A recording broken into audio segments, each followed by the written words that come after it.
Hello friends, today we are going to see our next topic of chapter Kinetic Theory of Gases and Radiation.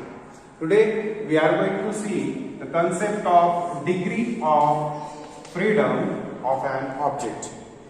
Degree of freedom he concept नेमकी काय आहे ते आपल्याला बघायचं आहे. त्याचा शॉर्ट फॉर्म DOF असा लिहिला जातो.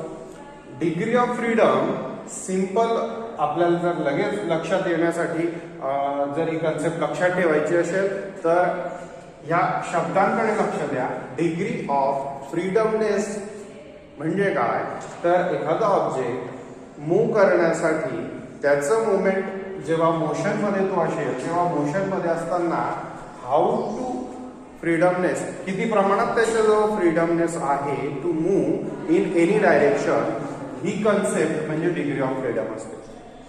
डिग्री ऑफ फ्रीडम आपल्याला जर व्यवस्थित समजून घ्यायचं असेल तर सिंपल एक एक्झाम्पल घेऊ आपण. समजा युनिव्हर्स मध्ये एक ऑब्जेक्ट आपण लोकेट केला.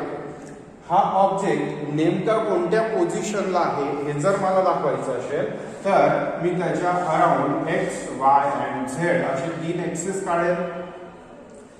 तेव्हा मला एक्स ऍक्सिस वाय ऍक्सिस आणि झेड ऍक्सिस जर ब्लॅकबोर्डच्या बाहेर अशा पद्धतीने आपण जर केलं तर हा ऑब्जेक्ट समथिंग पी से पी हा जो ऑब्जेक्ट आहे हा एक्स ऍक्सिस वर समथिंग या लोकेशनला आहे, वाय ऍक्सिसला ठराविक या लोकेशनला आहे आणि झेड ऍक्सिसला. म्हणजे मला प्रॉपर लोकेट करायचा असेल तो ऑब्जेक्ट तर मी वाय एक्स झेड या तिघ कोऑर्डिनेट्सचा वापर करून तो लोकेट करू शकतो. त्याच पद्धतीने जर समजा एक्स ऍक्सिसला इथं या ऑब्जेक्टला रेस्ट्रिक्शन असतील. आता हा ब्लॅकबोर्ड जो आहे हा 2 डायमेन्शनल आहे म्हणजे इथं रेस्ट्रिक्शन काय आहे तर झेड ऍक्सिसला रेस्ट्रिक्शन आहे. हा ऑब्जेक्ट ब्लॅकबोर्डवर आपण ड्रॉ केलेला असल्यामुळे ब्लॅकबोर्डच्या बाहेर येणार नाही असं जर आपण कन्सिडर केलं तर इथं रेस्ट्रिक्शन काय आहे तर हा एक्स आणि वाय या दोनच ऍक्सिसला काय करेल मुवमेंट करेल. त्याचं मोशन फक्त या 2 ऍक्सिसवर होऊ शकतं. म्हणजे इथं रेस्ट्रिक्शन काय आलं तर झेड ऍक्सिसचं रेस्ट्रिक्शन इथं आलं. याचा वापर कुठं होतो डिग्री ऑफ फ्रीडमचा प्रॉपर फॉर्म्युला लक्षात ठेवायचा. Degree of freedom is equal to 3n minus k where n is the number of molecule or an object or an atom and k is the restriction. आता जो आपण हा molecule घेतलेला आहे हा ऍटम घेतलेला आहे हा जो ऑब्जेक्ट घेतलेला आहे याचा डिग्री ऑफ फ्रीडम मला जर दाखवायचा असेल तर हा किती आहे सिंगल आहे म्हणजे 3 × 1 and मायनस रेस्ट्रिक्शन किती दिलेलं आहे आपण याला वाय आणि एक्स ऍक्सिसला तो मूव्ह करू शकतो. एका बाजूला एका ऍक्सिसला तो मूव्ह करू शकणार नाही तिथं त्याचं रेस्ट्रिक्शन आहे म्हणजे के ची व्हॅल्यू आपण इथं काय टाकणार 1. Therefore 3 to 1 3 minus 1 that is 2. Therefore degree of freedom for 2-dimensional concept degree of freedom of that object is 2. अशा पद्धतीने आपण degree of freedom he concept समजून घेऊ शकतो.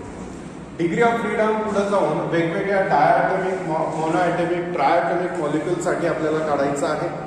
एक रिजिड रोटर म्हणून जर कन्सेप्ट आपण कन्सिडर केली किंवा डम्बेल शेप आहे समजा तर हे 2 ॲटम्स आहेत having A and B name आपण जर त्याला दिलं तर यांच्या बाबतीत जर आपण मुवमेंटचा विचार केला तर हे एक्स ऍक्सिसला झेड ऍक्सिसला आणि वाय ऍक्सिसला मूव्ह करतील. एक्स ऍक्सिसला यांचं रेस्ट्रिक्शन आहे. हे एकमेकांजवळ ज्या समथिंग काहीतरी डिस्टन्सने ते सेपरेट केलेले आहेत फायनली ते कॉन्स्टंट राहणार आहे. हे डिस्टन्स कमी होईल का नाही. म्हणजे याच्यामध्ये सुद्धा याचा प्रॉपर याच्या बाबतीत जर आपल्याला डिग्री ऑफ फ्रीडम काढायचा असेल तर डिग्री ऑफ फ्रीडमचा फॉर्म्युला आपण इथं परत तोच वापरूया Vn minus k. ऍटम किंवा ऑब्जेक्ट किंवा मॉलिक्यूलचा नंबर किती आहे 2 आहेत ए आणि बी म्हणजे n ची व्हॅल्यू किती येईल इथं 3 × 2. रेस्ट्रिक्शन किती आहे 1 कोणतं एक्स ऍक्सिसला. एक रेस्ट्रिक्शन आहे हा इथं मूव्ह करू शकणार नाही हा इथं मूव्ह करू शकणार नाही. रेस्ट्रिक्शन 1 असल्यामुळे के ची व्हॅल्यू आपण काय टाकणार 1. Therefore 3 into 2 6 minus 1, therefore 5 is the degree of freedom for rigid rotator or dumbbell like structure. याच्यासाठीचं डिग्री ऑफ फ्रीडम किती आलं तर 5. म्हणजे 2 डायमेन्शनल कन्सेप्ट साठी डिग्री ऑफ फ्रीडम होते 2, 3 डायमेन्शनल कन्सेप्ट असेल तेव्हा डिग्री ऑफ फ्रीडम असते 3 आणि अशा प्रकारची जर काही कन्सेप्ट असेल तर त्याच्यासाठी डिग्री ऑफ फ्रीडम असते 5. ती आपण या फॉर्म्युल्यानुसार काढू शकतो. याच्यावरून प्रॉपर डिग्री ऑफ फ्रीडमचा जो फॉर्म्युला स्टेटमेंट जे तयार होतं ते काय आहे बघा.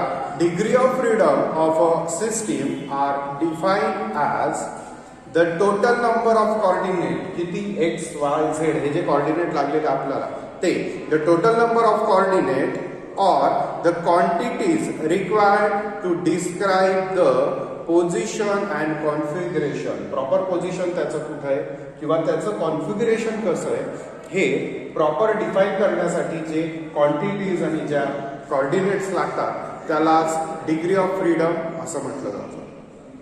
डिग्री ऑफ फ्रीडम नंतर आपल्याला पुढचा पॉइंट बघायचा आहे इक्विपार्टिशन थेरम. इक्विपार्टिशन थेरमच्या बाबतीत बघा. इक्विपार्टिशन थेरम आपण डायटॉमिक मॉलिक्यूल वरून समजून घेणार आहोत. Degree of freedom for diatomic molecule साठी जर आपण कन्सिडर केलं तर आधी जी कन्सेप्ट आपण बघितली तीच. याच्या बाबतीत डिग्री ऑफ फ्रीडम 2 ते 3 प्रकारे आपण दाखवू शकतो. त्याच्यात समजा आपण याला एक परपेंडिक्युलर ऍक्सिस इथं टाकला, 2 ऍक्सिस आहे. आता याच्या हा एक्स ऍक्सिस, वाय ऍक्सिस आणि third one is Z axis. याचं मुवमेंट किती पद्धतीने होईल तर एखादा ऑब्जेक्ट मोशन मध्ये 3 पद्धतीने राहू शकतो. आपल्याला माहिती आहे मोशनचे 3 प्रकार असतात. एक ट्रान्सलेशनल मोशन, दुसरं रोटेशनल मोशन आणि third one is vibrational motion. हा रिजिड रोटेटर कन्सिडर न करता आपण सिम्पली एक रोटेटर जर कन्सिडर केला तर याच्या बाबतीत रोटेशनल मोशन सुद्धा आपण घेऊ शकतो. ह्या प्रत्येक डिग्री ऑफ फ्रीडमला करस्पॉन्डिंग कायनेटिक एनर्जी सुद्धा त्याची काहीतरी असेल आणि ती करस्पॉन्डिंग कायनेटिक एनर्जी याच्यावर काय इम्पॅक्ट करते ते आपल्याला बघायचं आहे. बघा इथं 3 डायमेन्शनल कन्सेप्ट आहे. इथं 3 प्रकारच्या कायनेटिक एनर्जीज आहेत. कायनेटिक एनर्जी ओव्हरऑल कशासाठी? ट्रान्सलेशनल मोशनसाठी. जेव्हा हा एक्स ऍक्सिसला किंवा फक्त वाय ऍक्सिसला मुवमेंट करेल त्यावेळेला. मग kinetic energy for translational is nothing but 1/2 mv square plus v square पण काय vx square. then component is moved on x axis.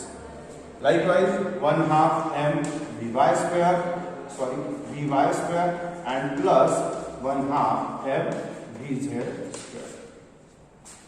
He translational kinetic energy झाली.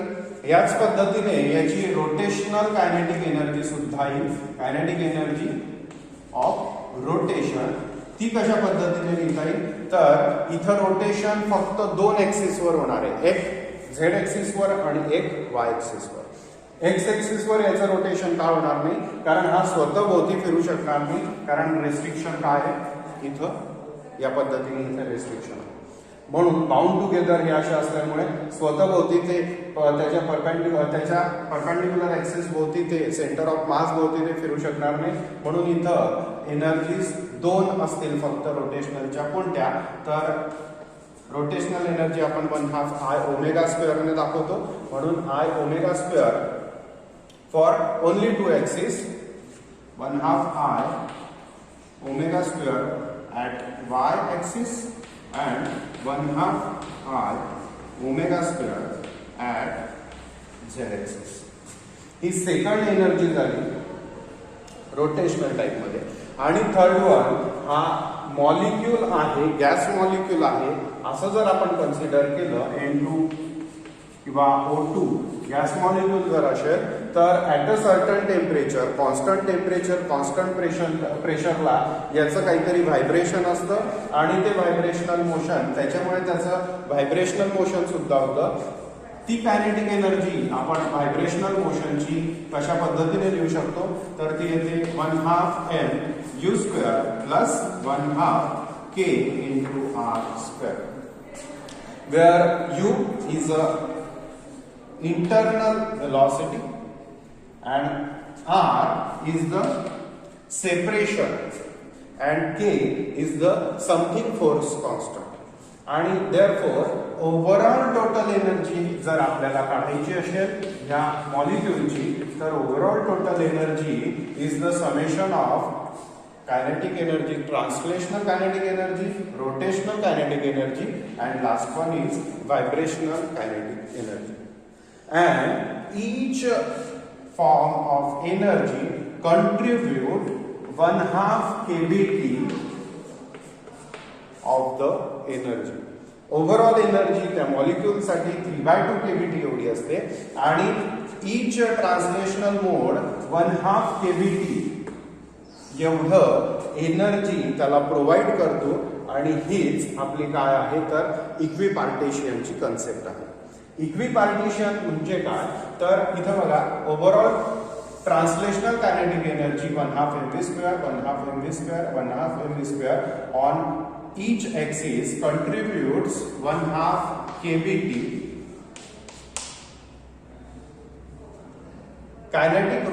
Rotational kinetic energy at two axes also contributes 2 into 1/2 kBT,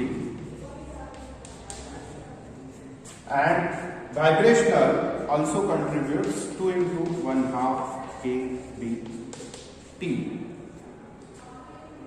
Here 3 kBT. Therefore, overall internal energy of an object is nothing but the 3/2 kBT, and three motion जर त्याची असतील तर each motion having each kinetic energy contributes equal part of energy, that is 1/2 kBT, and this is the equipartition theorem. Equipartition theorem proper definition त्याची काय आहे, तर equipartition theorem state that overall in motion overall kinetic energy is divided or each motion of an object contributes equal energy in the total energy, and equal energy किती प्रमाणात, magnitude of that equal energy, part of energy is nothing but the 1/2 kBT.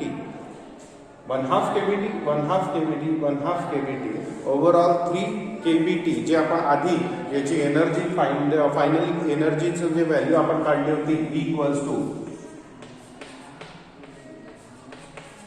अशा पद्धतीने दाखवली होती आपण 3/2 kBT. तर ही overall energy जर अशी असेल आणि त्या ऑब्जेक्टचे जर 3 प्रकारे मोशन होत असतील तर each motion contributes 1/2 kBT of the part of energy. हा इक्विपार्टिशन थेरम आहे. याच्यानंतर पुढच्या लेक्चरला आपण what is mean by specific capacity and Mayer's relation हे 2 पॉइंट आपण बघणार आहोत. आता पुढचं आपण इथंच थांबूया. धन्यवाद.